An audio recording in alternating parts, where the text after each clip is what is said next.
Assalamualaikum warahmatullahi wabarakatuh. Perkenalkan, nama saya Vina Fidanswara.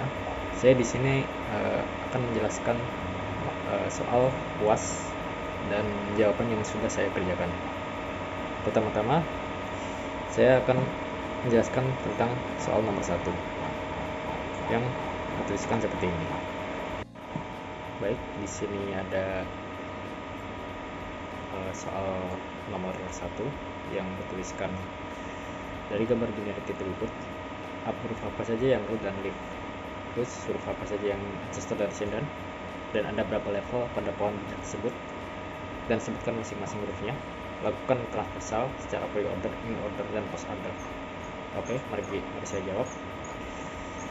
Untuk nomor 1 sendiri, ini terdapat binary tree yang terdapat beberapa node ya, sekitar ada 13 node. Oke, kita langsung saja jawab nomor A. Huruf apa saja yang ada di root dan leaf? Sebelum itu saya akan menjelaskan tentang apa itu root dan leaf. Root itu adalah simpul paling atas dalam struktur data yang menjadi titik awal pencabangan. Root adalah tidak memiliki induk dan menjadi hierarki tertinggi pada struktur data. Sedangkan leaf itu kebalikan dari root. Leaf adalah simpul paling bawah dari struktur data. Berbeda dengan root yang merupakan hierarki paling awal, leaf adalah yang terakhir dan tidak memiliki child. Sedangkan root itu pasti memiliki child sampai akhirnya itu di leaf. Oke, huruf apa saja yang menjadi root dan leaf? Untuk root sendiri itu ada huruf B di sini, dan untuk leaf itu ada P, Q, M, N, K, dan Z. Lalu kita lanjut ke soal nomor B. Huruf apa saja yang ancestor dan descendant di sini? Seperti sebelumnya, saya akan menjelaskan apa itu ancestor dan descendant. Ancestor adalah semua elemen yang berada di atas atau sebelum elemen tertentu pada satu garis hierarki, mulai dari parent sampai root. Sedangkan descendant yaitu semua elemen yang berada di bawah atau setelah elemen tertentu dalam satu garis hierarki, baik itu child sampai leaf. Oke, jadi lanjut kita ke huruf apa saja yang menjadi ancestor dan descendant. Ancestor itu ada di node P yang memiliki ancestor U, P, A, X, B sama dengan node Q juga sama. Node M itu memiliki ancestor F, X, B sama juga dengan node N. Untuk node K itu memiliki ancestor Y, B sama juga dengan node Z. Lanjut ke descendant. Descendant sendiri di node P memiliki descendant U, P, Q. Node Y memiliki descendant K, Z. Node F memiliki descendant MN. Node A memiliki descendant V, U, P, Q. Node X memiliki descendant A, V, U, P, Q, MN. Node B memiliki descendant A, V, U, P, Q, MN, F, MN.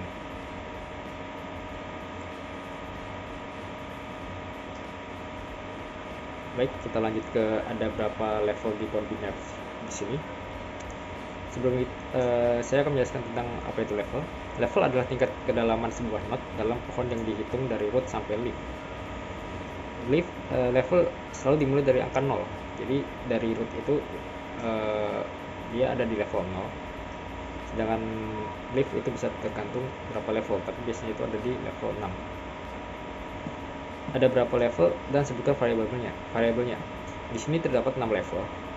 Yang di level 0 itu terdapat node B yang sebagai root. Level 1 ada XY, level 2 ada AFKZ, level 3 ada VMN, level 4 ada U, level 5 ada PQ yang juga sebagai leaf. Lakukan transversal secara pre-order dan in-order dan serta post-order. Saya akan menjelaskan apa itu in-order, pre-order, dan juga post-order.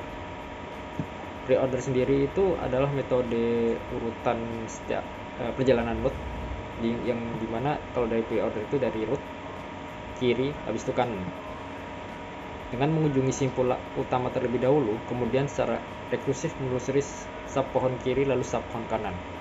In order itu dari kiri root atau mungkin parent ke kanan, mengunjungi sub pohon kiri terlebih dahulu, kemudian simpul utama dan terakhir sub pohon kanan.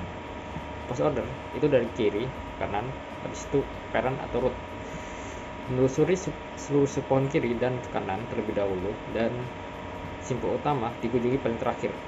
Oke, untuk alurnya seperti ini.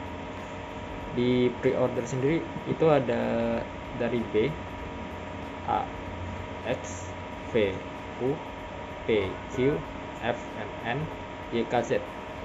Untuk in order sendiri itu dari P, U, Q, V, A, X, M, F, N, B, K, Y, Z. Untuk post order sendiri itu ada P, Q, U, V, A, M, N, F, X, K, Z, Y, A. Baik, saya akan lanjut ke nomor 2. Di sini nomor 2 sendiri memiliki soal yang bertuliskan tentang metode searching dan juga sorting. Untuk A sendiri, di dalam materi searching ini pilih satu metode algoritma, kemudian jelaskan metode algoritma tersebut.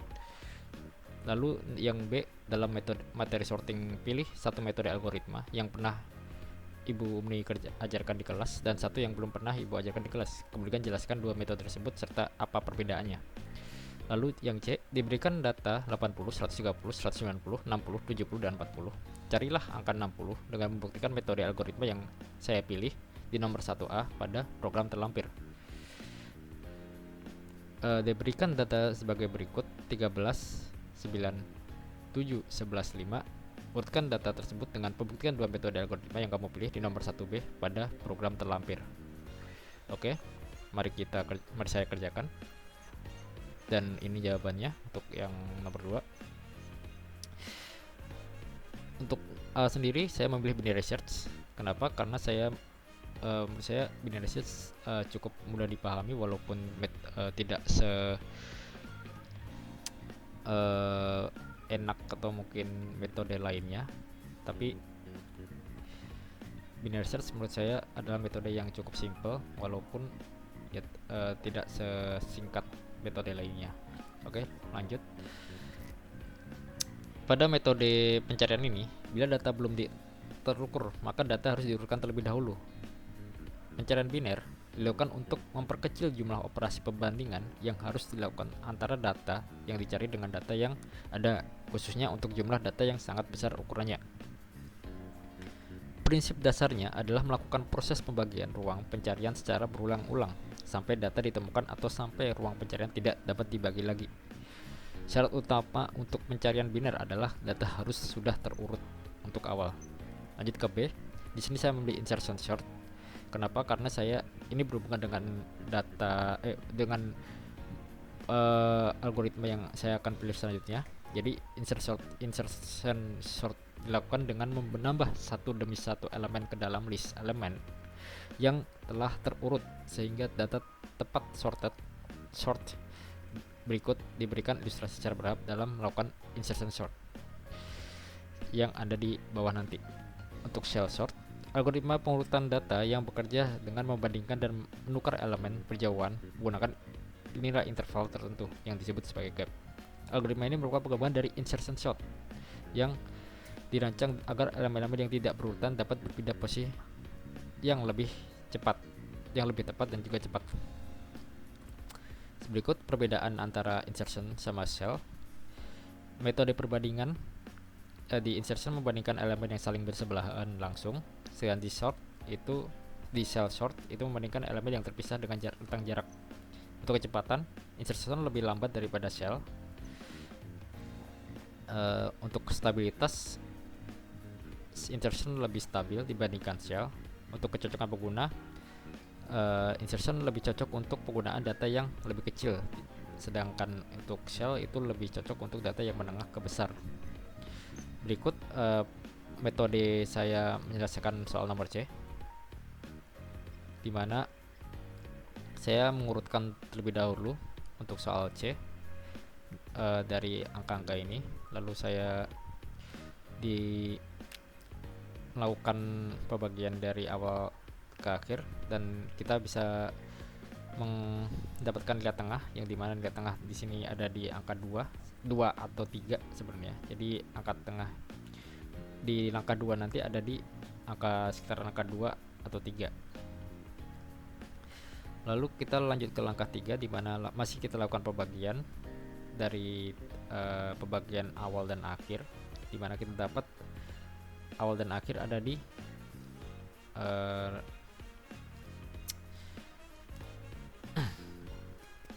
ada di angka 0, yang mana nanti akhir akan berpindah ke angka 0. Lalu kita bandingkan 60 dengan data di tengah, yang mana data di tengah itu masih di 40. Karena lebih besar, maka nilai awal kita masih melakukan pembagian. Jadi nilai awal tadi dibagi nilai akhir yang didapatkan bahwa nilai tengah ada di urutan ke pertama, indeks pertama. Jadi setelah itu kita di langkah 4 bandingkan lagi nilai 60 tadi yang dicari dengan nilai tengah sekarang, yang mana udah didapatkan nilai tengah 60 dengan total 4 langkah. Di sini ada programnya.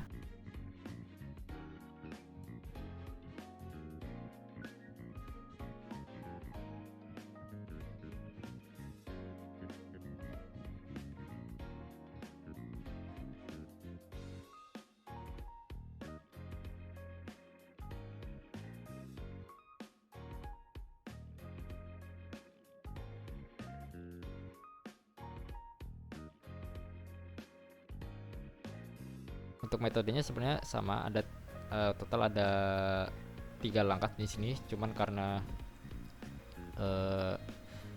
di jawaban tadi kenapa 4 langkah, karena juga include dengan kesimpulan. Untuk D sendiri diberikan data sebagai berikut, yaitu 13, 9, 7, 11, 5. Lalu saya akan menggunakan insert short, yang mana data paling awal akan dibandingkan dengan data-data selanjutnya. Jika data tersebut lebih kecil, data tersebut akan maju ke depan. Jadi di sini ada perbandingan data pada proses pertama, yaitu data 9 dibandingkan dengan 13, apakah lebih kecil. Jika lebih kecil maka data akan maju. Lalu indeks kedua akan dibandingkan dengan dua data di depan, yaitu 13 dan 9. Jika iya, maka data tersebut akan maju. Lalu 11 juga, tapi karena 11 hanya berhenti di indeks pertama, akhirnya dia hanya maju untuk menggantikan posisi nomor 13. Lalu kita lanjut ke terakhir, yaitu indeks keempat, yang di sini ada data 5. Data 5 akan melakukan perbandingan lagi, dan karena dia ada nilai terkecil maka dia langsung maju ke depan. Berikut programnya.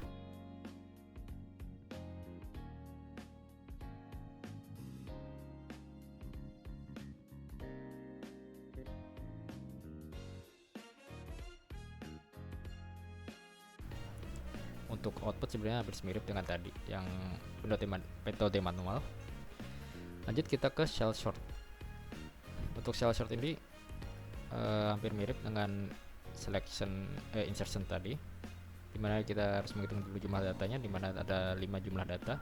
Kita bagi dengan 2. Kita kelompokkan data dari indeks ganjil ke ganjil, genap. Dari indeks 024 di mana kita dapat 1375, urutkan dulu 5, 7, 13. Lalu indeks 1 dan 3 juga kita urutkan.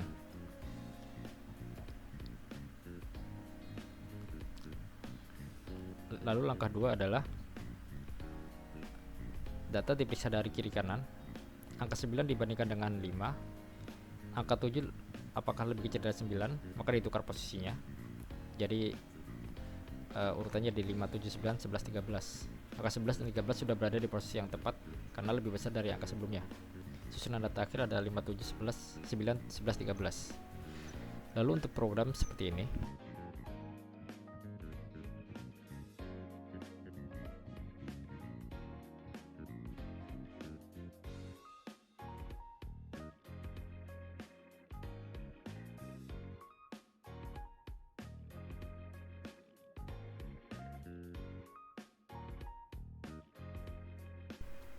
Untuk prosesnya hampir mirip dengan metode manual.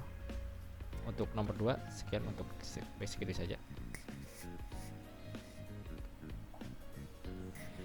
Baik, di sini saya akan lanjut ke soal nomor 3, yang mana di mana saya mendapatkan sebuah program yang di sini adalah program Python tentang sebentar.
Tentang binary search tree. Di sini saya akan menjelaskan program-programnya yang di bawah. Saya sudah memilah sebanyak total 11 program untuk saya jelaskan berbagai fungsinya. Di sini saya akan menjelaskan program pertama pada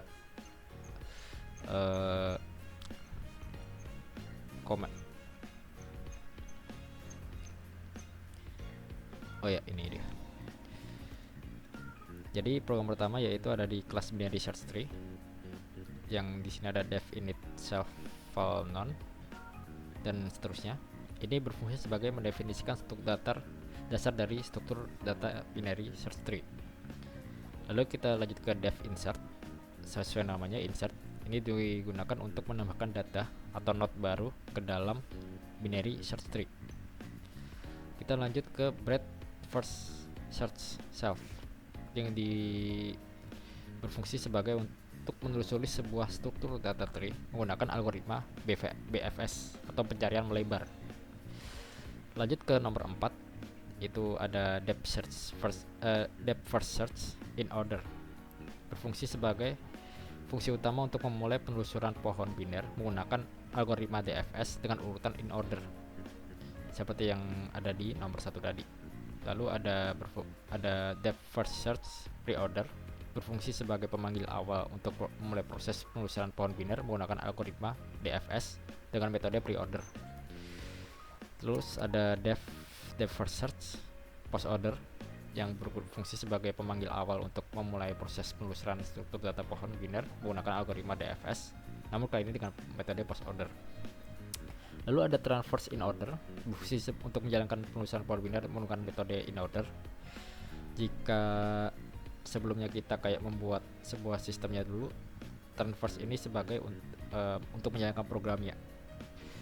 Lalu ada transverse pre-order untuk menjalankan program pre-order itu.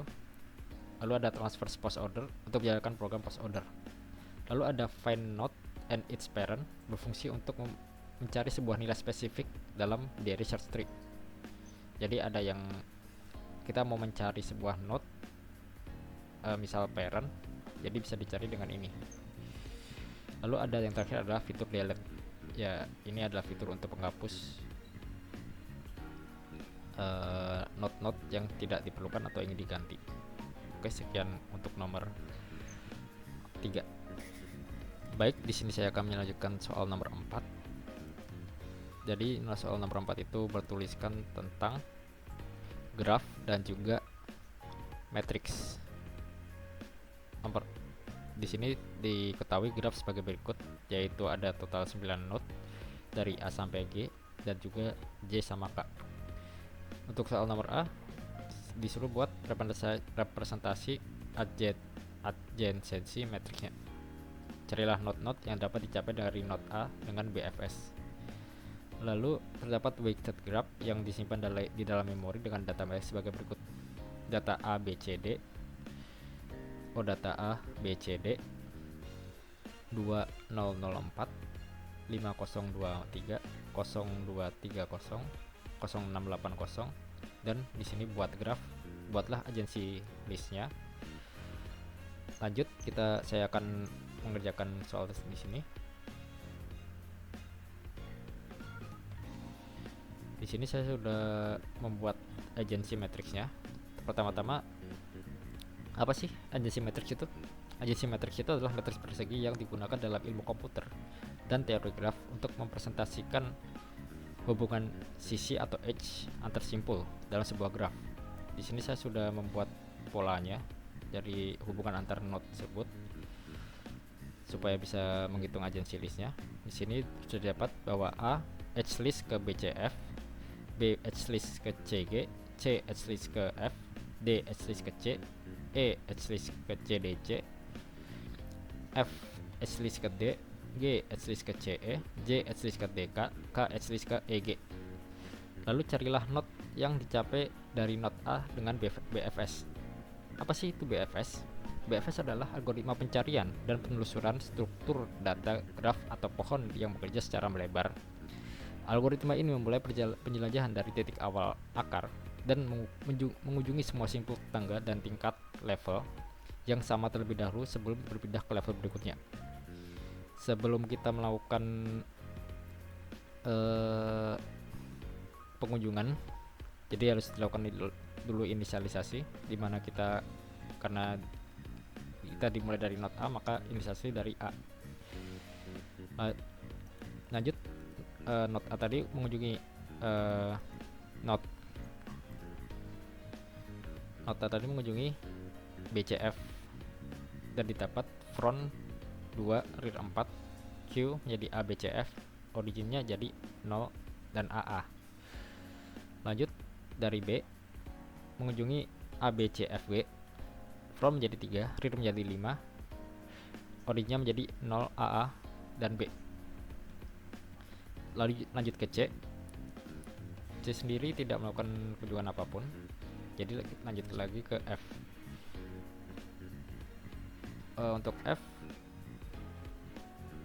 di sini Q menjadi ABCFGD, front menjadi 5, rear 6, origin menjadi 0 AA BF.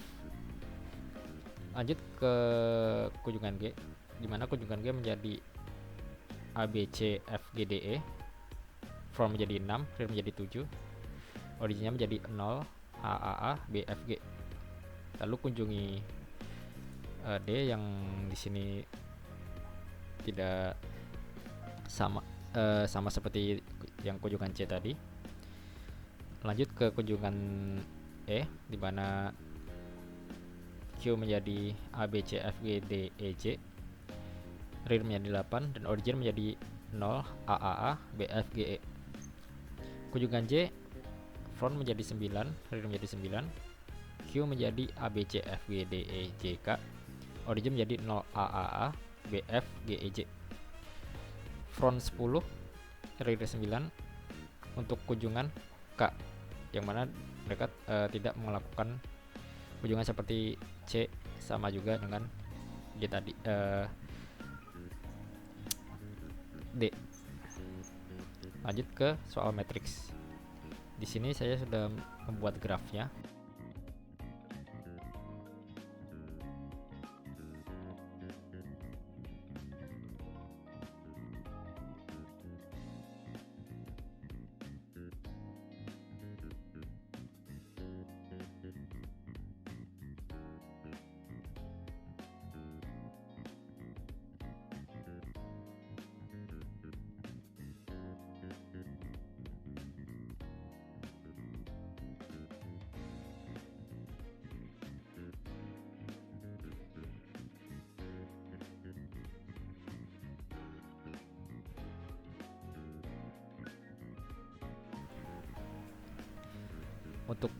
Untuk hasil grafnya seperti ini. Jadi untuk A itu dia melingkar ke arah dirinya sendiri, karena di sini bisa dilihat untuk yang pertama ini A ke A bernilai 2, tapi dia melingkar ke arahnya menuju ke arahnya sendiri. Lalu untuk B itu menuju ke dari A juga menuju ke D dengan nilai 4. Lanjut ke B sendiri menuju ke arah A dengan nilai 5, lalu menuju juga ke arah C dengan nilai 2, dan menuju ke D dengan nilai 4, dengan nilai 3. Untuk C sendiri dia melingkar ke arah dirinya sendiri dengan nilai 3, dan yang terakhir untuk nilai D sendiri dia menuju ke arah B dengan nilai 6, menuju ke arah C dengan nilai 8. Untuk agensi listnya sendiri, not A edge list ke A dan juga D, not B edge list ke B,